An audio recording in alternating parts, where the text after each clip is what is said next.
C'est l'un des piliers du monde moderne.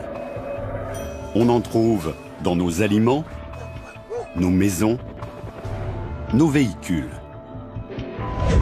Avec ses dérivés, il est omniprésent dans notre vie quotidienne. Mais que se passerait-il si tout le pétrole de la planète disparaissait tout à coup?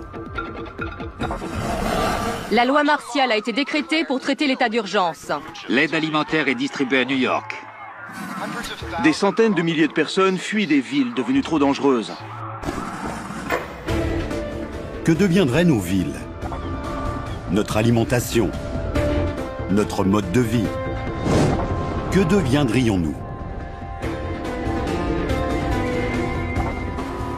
Imaginons que nous y sommes. Aujourd'hui, il n'y a plus de pétrole.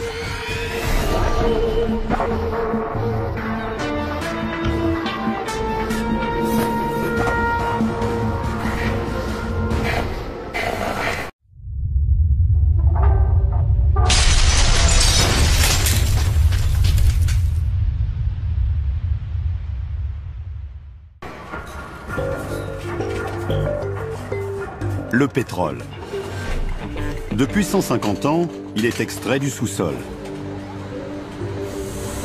Il fournit des carburants économiques et polyvalents qui ont rendu possible le développement de nos sociétés modernes. En Californie, les champs pétrolifères de Kern River contiennent plus d'un demi-milliard de barils. À eux seuls, ils peuvent couvrir les besoins des États-Unis pendant 4 semaines. Mais toutes les réserves enfouies vont soudain disparaître. Et la même chose va se produire partout dans le monde. De l'Arabie Saoudite à la mer du Nord, en passant par les sables bitumineux de l'Alberta au Canada. Le pétrole qui fait rouler nos voitures, voler nos avions et fournit l'énergie à nos usines, tout le pétrole enfoui sous terre est sur le point de disparaître.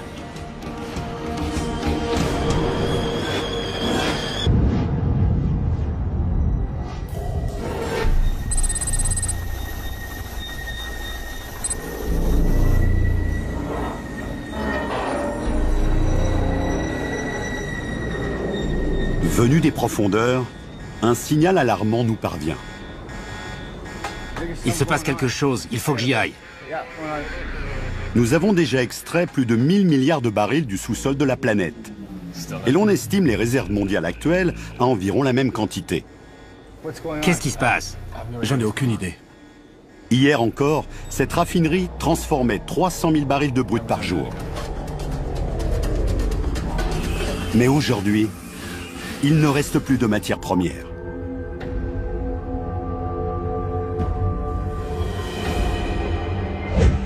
La crise annoncée par de nombreux experts est à présent une réalité.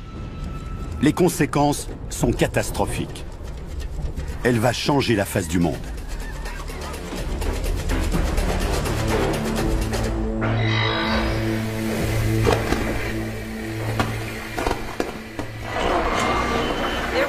Les réserves mondiales étaient estimées à 1000 milliards de barils. Mais les scientifiques nous confirment à présent qu'il n'en reste plus rien.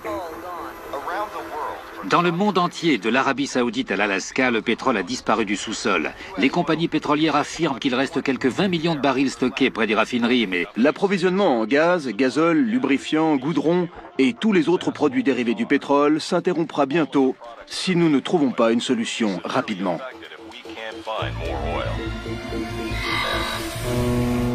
Sur les océans, les tankers transportent encore du brut. Actuellement, ils sont quelques milliers en service, avec des millions de barils à leur bord. Les pays producteurs, comme l'Arabie Saoudite ou la Russie, exigent que leurs navires pétroliers rebroussent chemin.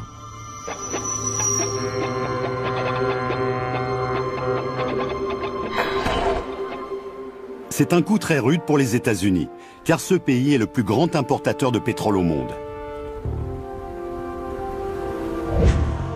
Chaque jour, les États-Unis produisent plus de 8 millions de barils. Mais on y consomme le double de cette quantité.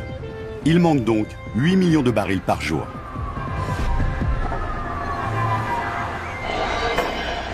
Les files d'attente devant les stations-service sont interminables. On doit patienter entre 2 et 3 heures.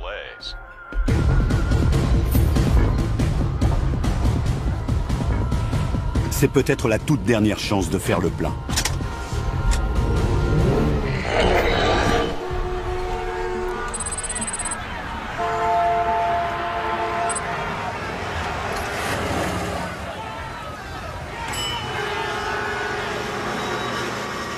Durant l'embargo pétrolier de 1973, la réduction des importations avait provoqué des ruptures de stock à la pompe. Aux États-Unis, quelques 100 000 stations-service doivent à présent fermer.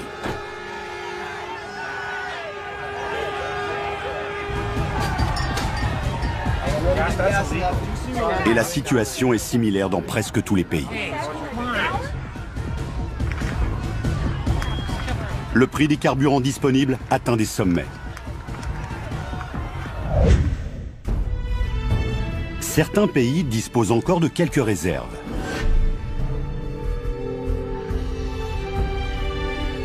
Les États-Unis possèdent environ 725 millions de barils. Pour protéger ces stocks précieux, le gouvernement prend des mesures radicales. Les avions, les trains, les bateaux, tous ont besoin de carburant issu du pétrole. Seuls les moyens de transport les plus vitaux sont encore en service. Les trains ne circulent plus. Les avions sont cloués au sol.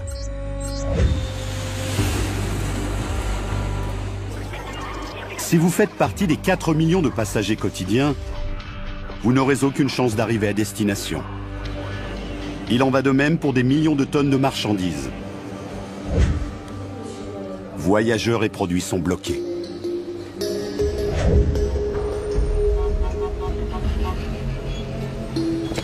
Les conséquences sur l'économie sont catastrophiques.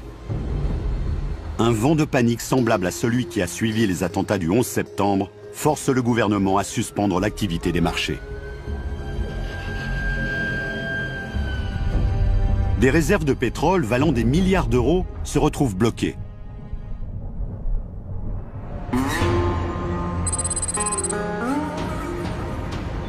Plus de 400 000 personnes travaillent dans l'industrie pétrolière. Vous pouvez m'emmener? D'accord. Ils ont tous perdu leur emploi. Ils tentent de rentrer chez eux par n'importe quel moyen.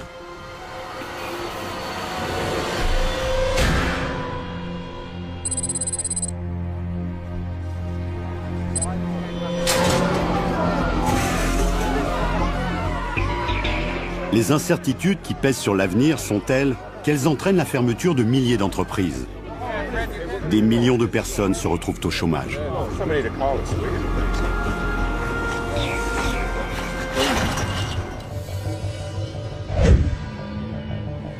Les États-Unis brûlent chaque jour une quantité de pétrole équivalent à la cargaison de 10 supertankers.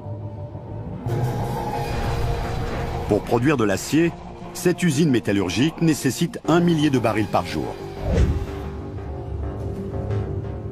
Mais à présent, il n'y a plus de quoi chauffer les hauts fourneaux et plus de matières premières pour produire l'acier. Sans acier, la construction et l'industrie automobile sont paralysées. Et il n'y a pas que l'acier.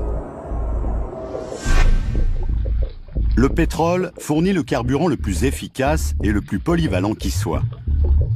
Des végétaux compressés et chauffés il y a des centaines de millions d'années ont produit cette matière fossile que l'on retrouve un peu partout. Dentifrice, rouge à lèvres, polyester et plastique. À présent, il faudra s'en passer.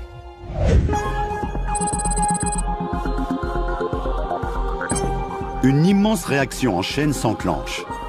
Votre nom? J'ai besoin de sérum. Le manque de pétrole se fait cruellement sentir dans notre quotidien. Dans les hôpitaux, dans l'alimentation ou la production d'énergie. Et la crise ne fait que commencer.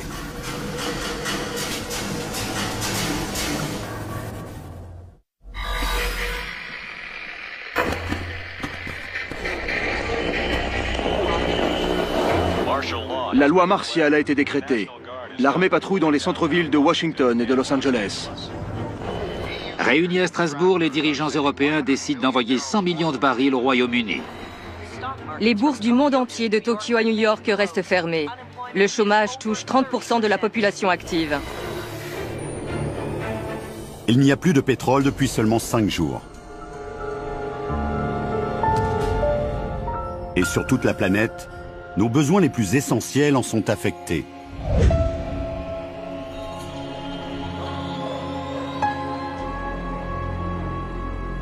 Les halles et les grands marchés alimentaires sont fermés. En temps normal, 1300 camions par jour partent de Californie chargés de fruits et de légumes.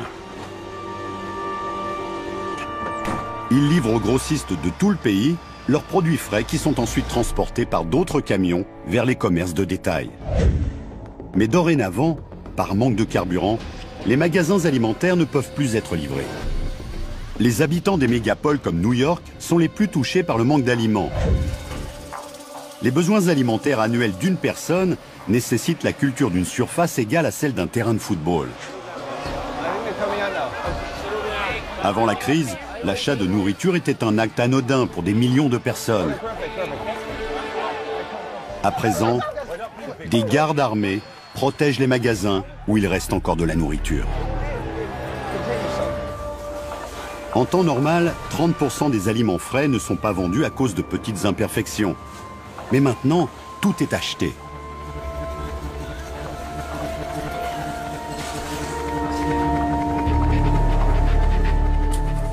Avant, un quart des aliments consommés dans le pays étaient importés.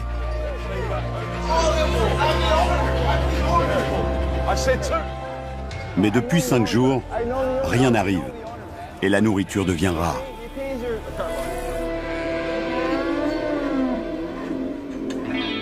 Le bétail souffre lui aussi de la faim. Une vache adulte mange 45 kg de fourrage par jour. 3,5 kg pour un porc. Mais à présent, les aliments n'arrivent plus. Les animaux sont affamés.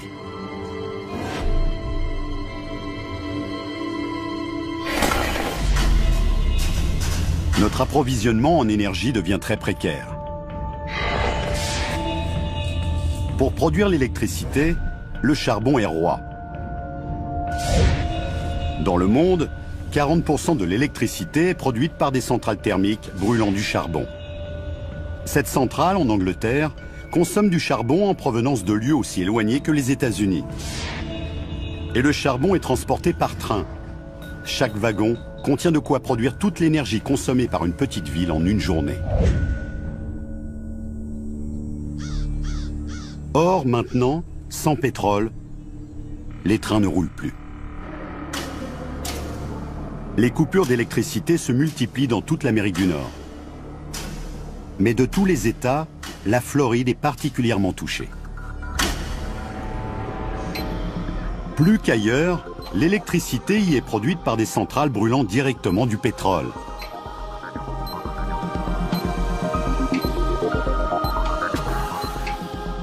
Les grands centres hospitaliers sont équipés de générateurs de secours. Or, ceux-ci fonctionnent au gazole. Cet hôpital de Miami épuise ses dernières réserves de carburant. Dans 8 heures, il n'y aura plus d'électricité.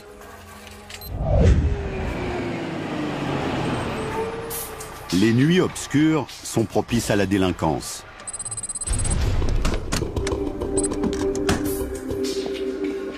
La loi et l'ordre n'ont plus cours. Et les cambriolages se multiplient.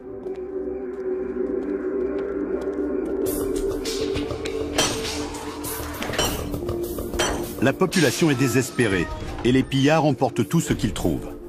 Et pas seulement la nourriture.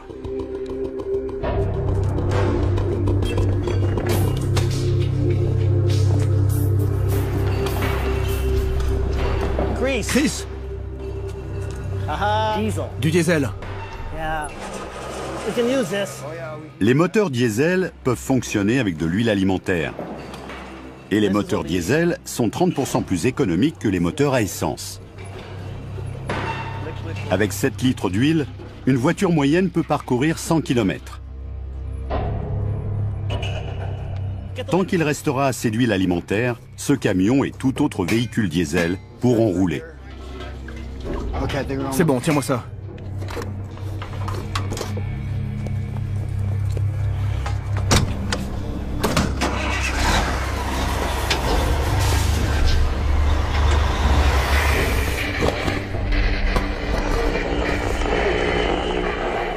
Les aéroports et les voies de chemin de fer de l'Union européenne sont sous le contrôle de l'armée. Le carburant est réservé aux convois alimentaires qui vont approvisionner les zones les plus touchées. La Maison-Blanche affirme que les stocks de pétrole sont descendus à 500 millions de barils. Selon les experts, ils seront épuisés avant la fin de l'année.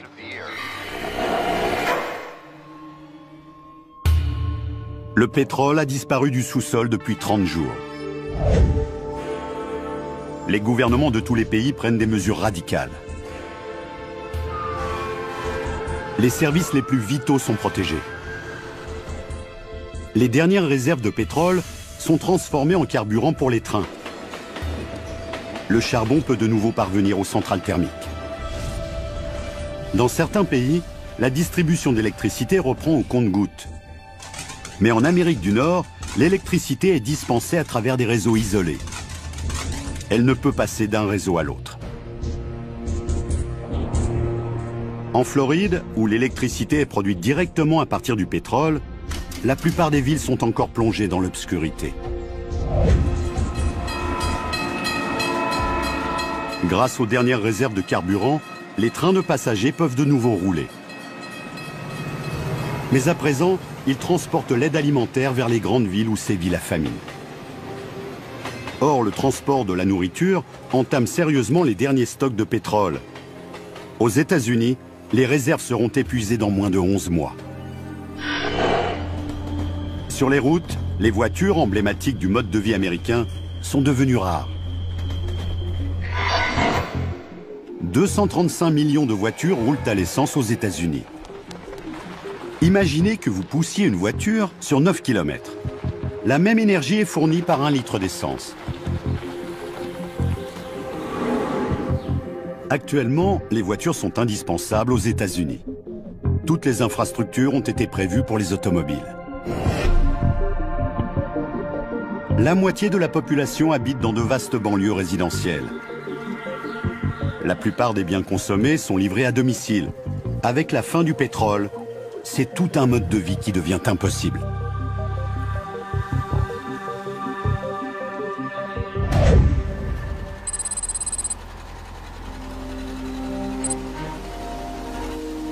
Trouver un moyen de faire rouler les automobiles devient un besoin vital. Dans les plaines du Midwest, 400 000 exploitants agricoles changent rapidement leur production. Au lieu de fruits ou de légumes, ces champs sont à présent couverts de soja.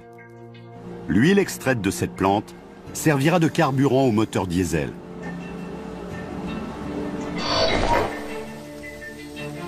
Le soja ne suffit pas. Mais le maïs peut fournir de l'éthanol pour les moteurs à essence. Les champs de maïs couvrent à présent 600 000 km².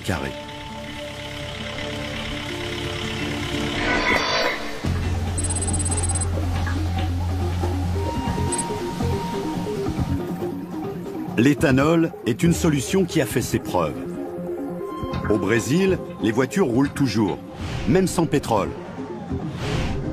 Ici, depuis des années, les moteurs fonctionnent à l'éthanol extrait de la canne à sucre. Dans ce domaine, l'Amérique du Nord a pris du retard. Mais il subsiste un espoir que la fin du pétrole n'implique pas la fin des voitures.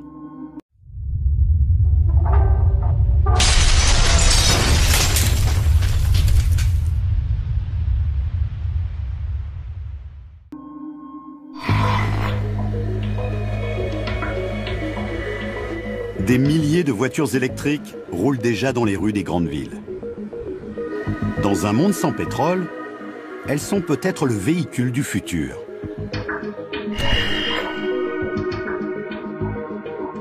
Or, pour atteindre ce futur, Le monde doit d'abord traverser un hiver qui s'annonce sombre et dangereux.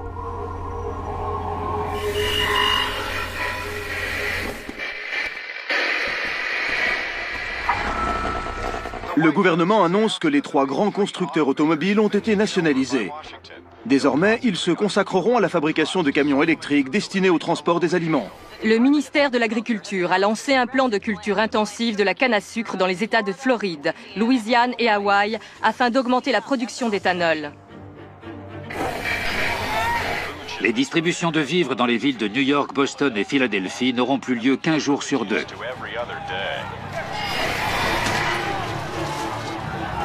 Il n'y a plus de pétrole depuis 5 mois. Dans les grandes villes des États-Unis, la nourriture manque cruellement.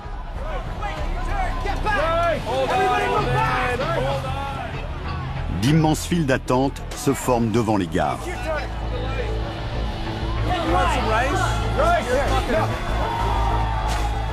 Le lait en poudre et le riz ont remplacé les produits frais.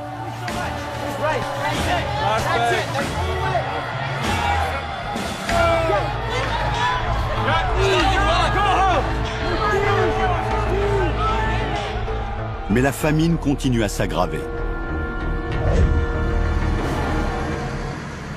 Les convois alimentaires, le transport du charbon, les camions des pompiers et d'autres services vitaux sont les seuls qui bénéficient des dernières réserves de pétrole. Mais les routes restent pratiquement désertes. Pour faire durer le plus possible les dernières réserves, on économise au maximum les carburants.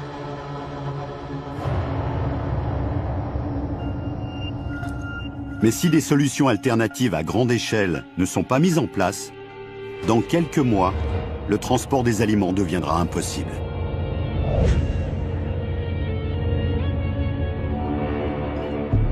Les villes reçoivent encore de la nourriture, mais leurs déchets ne sont plus collectés. En un an, 6000 camions bennes brûlent 75 millions de litres de carburant pour assurer le ramassage des ordures ménagères de New York. Dans ce monde nouveau, la collecte des ordures est devenue un luxe. Malgré les villes paralysées, la famine qui sévit et l'hiver qui approche, les États-Unis restent un pays privilégié.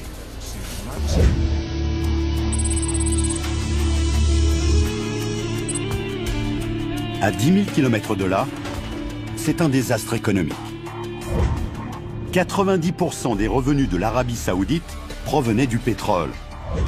À présent, l'économie du pays s'est effondrée.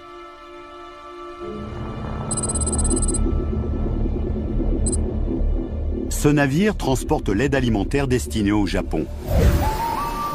60% de la nourriture consommée dans ce pays était importée. La population de l'une des nations les plus prospères du monde est à présent affamée.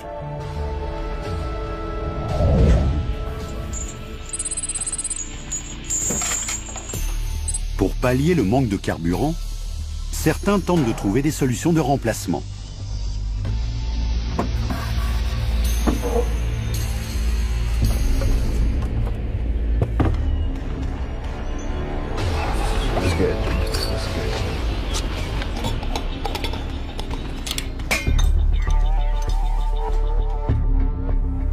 Dans les garages et les caves, des particuliers cherchent le moyen de faire rouler leur voiture. On passe au suivant. Voilà. On s'improvise chimiste et l'on mélange du méthanol, de la soude et d'autres produits récupérés. On distille du biocarburant maison.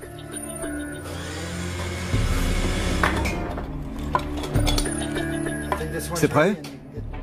La méthode n'est pas sans danger. Mais en cas de succès, ils pourront utiliser leur véhicule. Pour quitter la ville, par exemple. Cependant, ce carburant artisanal n'est supporté que par les moteurs diesel. Comme ça. Très bien. À l'évidence, ces tentatives individuelles ne peuvent constituer une solution viable.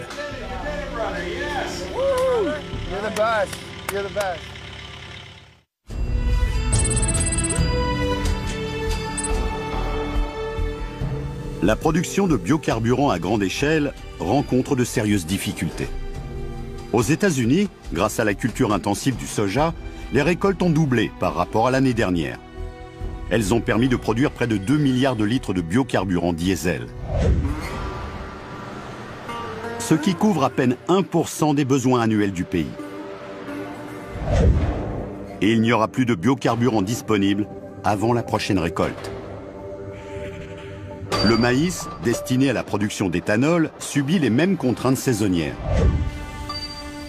Durant les 5 derniers mois, on a produit dans le monde plus de maïs que jamais auparavant. Mais les gouvernements doivent faire face à un cruel dilemme. Les prochaines récoltes devront-elles servir à produire du carburant ou être transformées en aliments?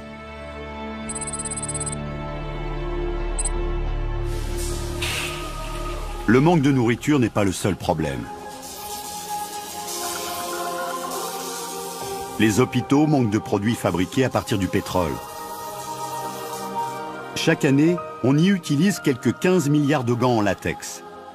Médicaments, instruments, accessoires en plastique, le pétrole entre dans la composition de nombreux produits médicaux. Sans eux, des maladies nosocomiales se propagent plus vite.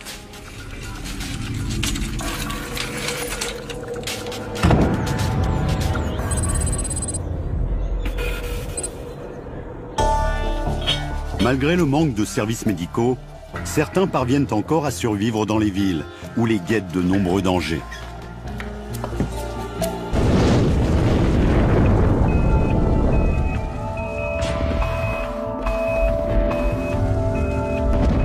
Tous les ans, à New York, des transformateurs électriques prennent feu.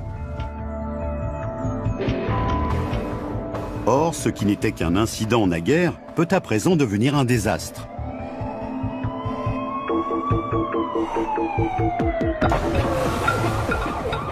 Les véhicules abandonnés rendent difficiles les interventions des pompiers. Et l'hiver qui s'annonce risque d'aggraver encore la situation. Tu as tout pris? Un peu partout dans l'hémisphère nord, les populations des villes se trouvent devant un dilemme. Rester dans des métropoles dangereuses, où la nourriture manque, ou partir.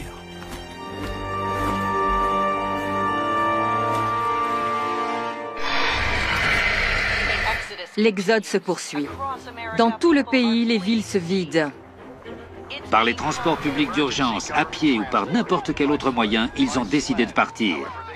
Avec des températures qui baissent encore, des centaines de milliers de gens quittent New York, Chicago, Détroit pour des destinations variées.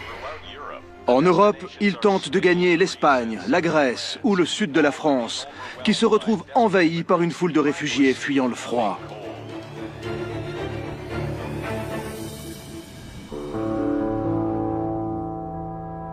Dans les villes désertées, des millions de voitures. Même les véhicules qui parvenaient à rouler grâce aux huiles alimentaires sont abandonnés. Le froid rend l'huile épaisse et visqueuse. Elle se fige dans les réservoirs et les moteurs.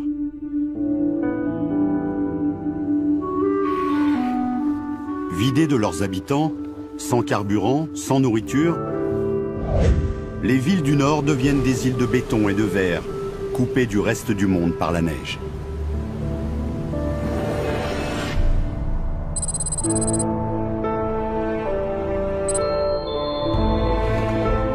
Cherchant le moyen de survivre, certains se dirigent plus au nord.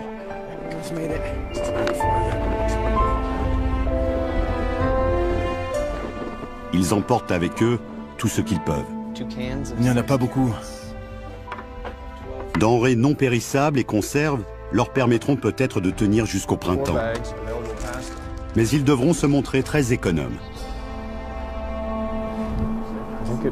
Le gibier est un complément apprécié.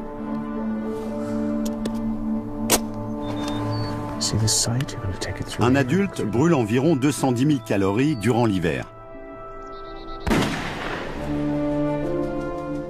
Le froid s'installe pour des mois.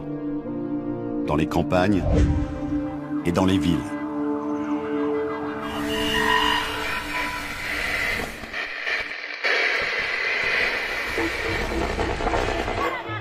Cette famine est plus terrible que celle des années 1980 qui avait causé 1 million de morts. Les experts prédisent même qu'elle provoquera jusqu'à 20 millions de morts. Le gouvernement affirme que les dernières réserves de pétrole sont tombées à moins de 250 millions de barils. 2 des 4 lieux de stockage sont désormais fermés. Le pétrole a disparu depuis 1 an. Les marchandises ne traversent plus les océans. Les ports de la côte ouest des États-Unis voyaient passer autrefois quelques 55 000 conteneurs par jour, soit près de 2 millions de tonnes. À présent, ils sont déserts.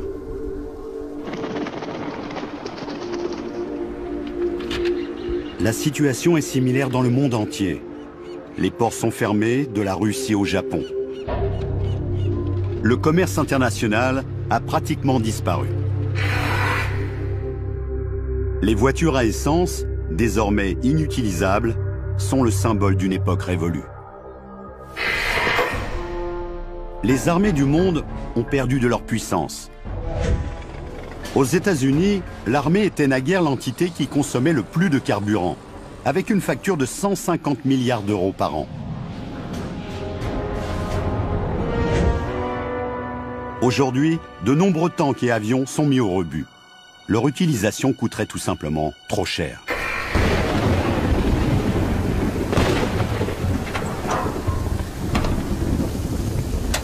Les véhicules destinés aux interventions d'urgence roulent de plus en plus à l'éthanol d'origine végétale. Leurs moteurs n'ont pas besoin d'être modifiés pour supporter l'éthanol. L'adjonction d'un simple boîtier convertisseur suffit.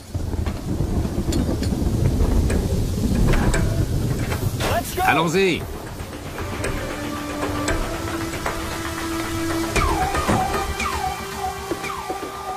Mais l'éthanol ne constitue pas la solution idéale au niveau planétaire.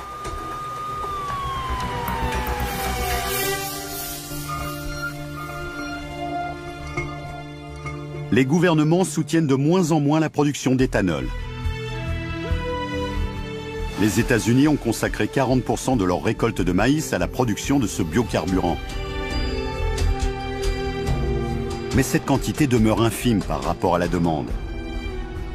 Et un pays affamé a besoin de tout le maïs récolté. L'éthanol ne parviendra pas à faire rouler à nouveau tous les véhicules du pays. Or, l'absence de voitures est une bénédiction pour certains. Chaque année, des centaines de millions d'animaux mourraient sur les routes des pays occidentaux. Cervidés, hérissons, grenouilles. De nombreuses espèces ont vu leur population augmenter cette année. En revanche, le bétail n'a pas eu autant de chance. Le manque de carburant a interdit l'approvisionnement en fourrage et les animaux ont été livrés à leur sort. Des millions de vaches, de volailles et de cochons sont morts.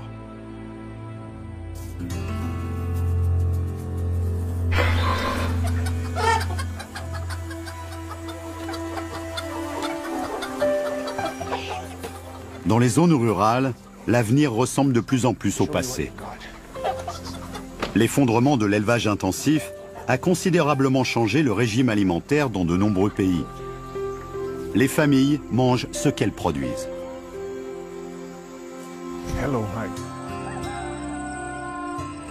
Un peu partout, la production d'aliments devient essentiellement locale. Les fermes urbaines se multiplient. Dans les banlieues, chacun possède un potager.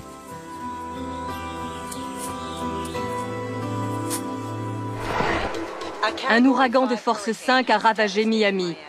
Des milliers de personnes sont portées disparues. Après Katrina en 2005, les travaux de réparation de la Nouvelle-Orléans ont duré des années. Mais à Miami, il n'y a pas assez de carburant pour reconstruire. Et ce n'est pas la seule menace qui pèse sur les villes. L'épidémie de grippe continue à se propager dans tout le pays. Los Angeles, Miami et Houston sont touchés. Des zones de quarantaine ont été créées. La cellule de crise du ministère de la Santé prévoit 200 000 victimes. Vite, dépêche-toi.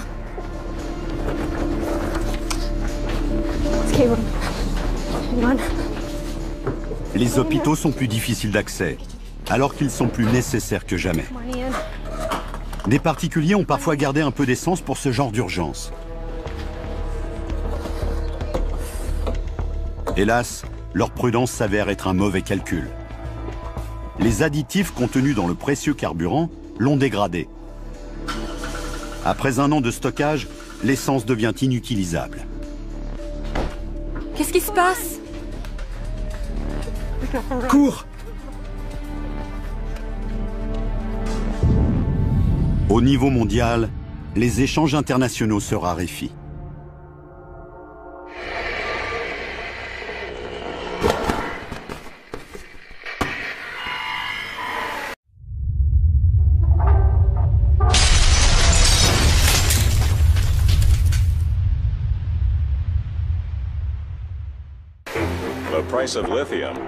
Le prix du lithium, indispensable aux batteries et aux piles, a augmenté de 300%. En Arabie Saoudite, la famille royale abdique. Les personnes réfugiées en Espagne, L'état d'urgence perdure à New York, avec la famine chronique. C'est l'exode le plus important que l'on ait jamais vu.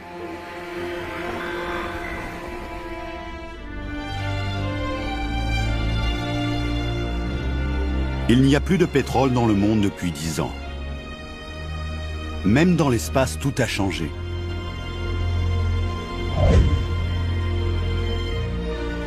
Nous n'avons plus assez de carburant pour envoyer des fusées dans l'espace. Les quelques 200 satellites indispensables aux communications internationales ne sont plus remplacés.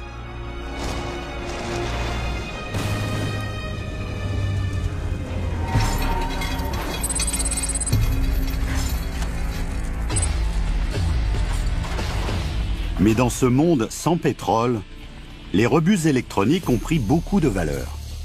Regarde, papa. Il y en a d'autres. Les appareils contiennent des matériaux de valeur. Une tonne de téléphone portable contient plus de 275 grammes d'or, près de 135 kg de cuivre et plus de 2,5 kg d'argent. Et ces métaux sont d'autant plus précieux qu'il est devenu quasi impossible de les importer. Il y en a plus là-dessus.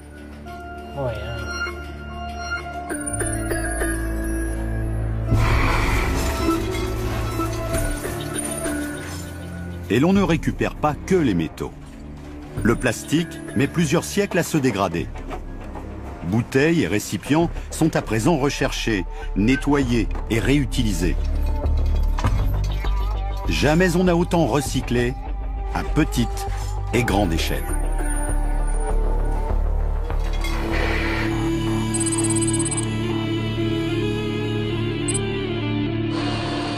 Sur un bateau, on peut recycler environ 90% des matériaux. Principalement l'acier, qui est refondu et réutilisé. Les chantiers de démolition se multiplient. Tous les bateaux ne sont pas concernés. Leurs moteurs consomment à présent du biocarburant. Ce navire transporte des milliers de tonnes de lithium vers l'Amérique du Nord.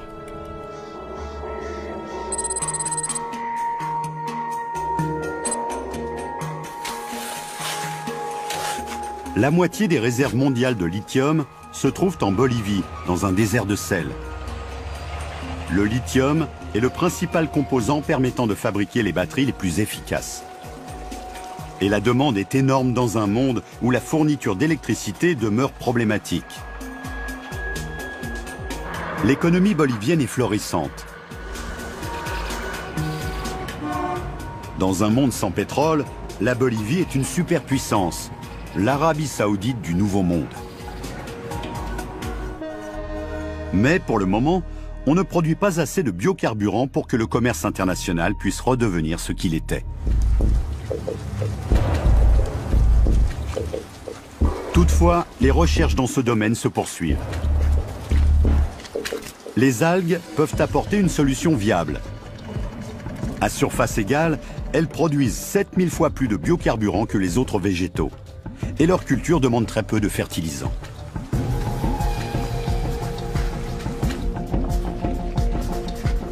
Dix ans après la fin du pétrole, 38 milliards de litres de biocarburants sont issus de la culture des algues.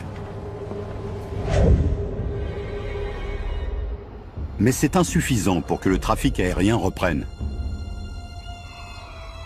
Le coût des vols commerciaux, pour les marchandises ou les passagers, est encore beaucoup trop élevé. Cet aéroport accueillait autrefois 34 millions de voyageurs par an. C'est un autre moyen de transport qui achemine des produits indispensables vers les hôpitaux du monde entier. Près de 2 millions de camions roulent à nouveau. Ils livrent aux hôpitaux des gants de caoutchouc, des seringues et cathéters, tous fabriqués à partir de gaz naturel. Grâce à eux, les hôpitaux sont plus propres, plus sûrs. Et les populations urbaines renouent avec leurs services médicaux. À l'intérieur et à l'extérieur, les foyers modernes ont beaucoup changé.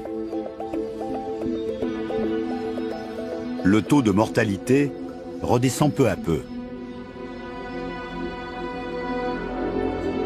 Mais les communautés se sont disloquées. De nombreuses familles ont perdu des êtres chers.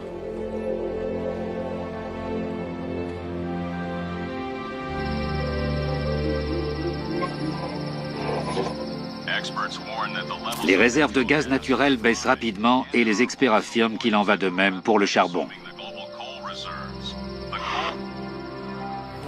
C'est mieux. Il n'y a plus de pétrole depuis 10 ans et le monde lutte toujours pour trouver un nouvel équilibre. Le manque de pétrole continue à modifier nos sociétés.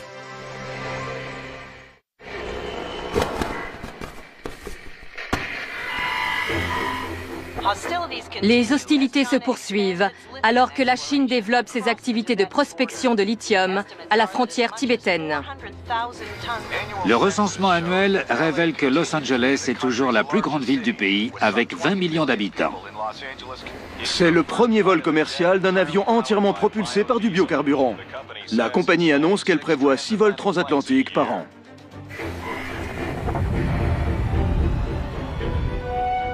Le pétrole a disparu depuis 40 ans. La pollution atmosphérique a considérablement diminué. Depuis 4 décennies, les avions ne volent plus et il n'y a plus de voitures sur les routes. Les usines qui brûlaient du pétrole ont fermé depuis longtemps.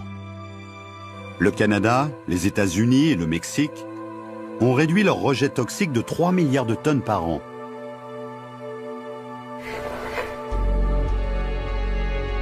Aux États-Unis, quelques grandes villes du Nord se sont repeuplées. Les rues et les immeubles endommagés ont été transformés. Les appartements abandonnés sont devenus des serres.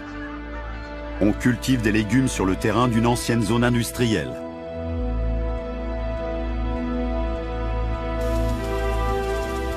À présent, les parkings de la ville sont transformés en potagers.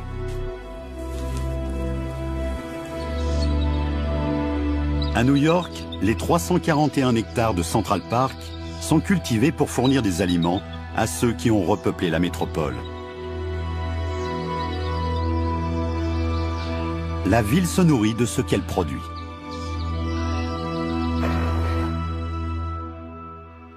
Dans les banlieues, les livraisons à domicile n'existent plus depuis longtemps. Les magasins sont à l'abandon. L'essence a complètement disparu. Les réserves de pétrole également.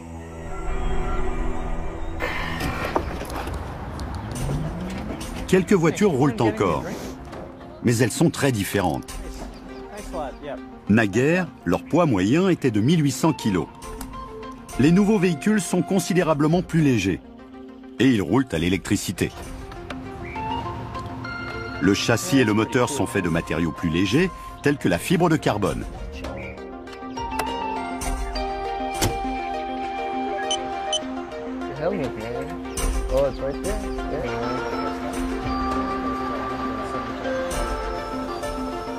Mais ces voitures sont chères. Le lithium des batteries est encore importé par petites quantités. Pour alimenter en biocarburant les bateaux et les camions, la plupart des pays ne cultivent plus du soja, mais des algues.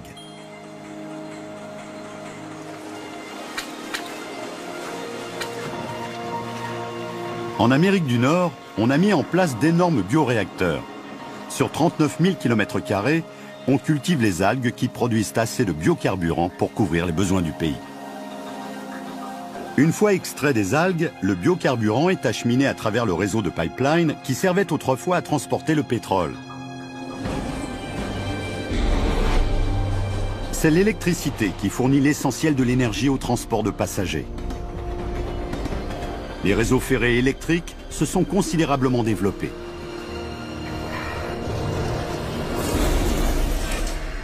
Des villes nouvelles se sont construites autour des gares ferroviaires.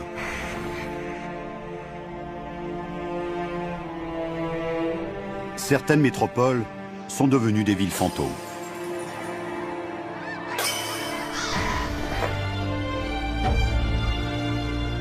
Le pétrole a permis un essor économique sans précédent. Grâce à lui, en un siècle et demi seulement, la population mondiale a doublé, puis triplé. La production agricole a explosé, de même que les échanges internationaux. Sans le pétrole, le monde a connu de profonds changements. Les villes, l'atmosphère, les routes ne ressemblent plus à ce qu'elles étaient. Un seul élément vous manque et tout s'effondre.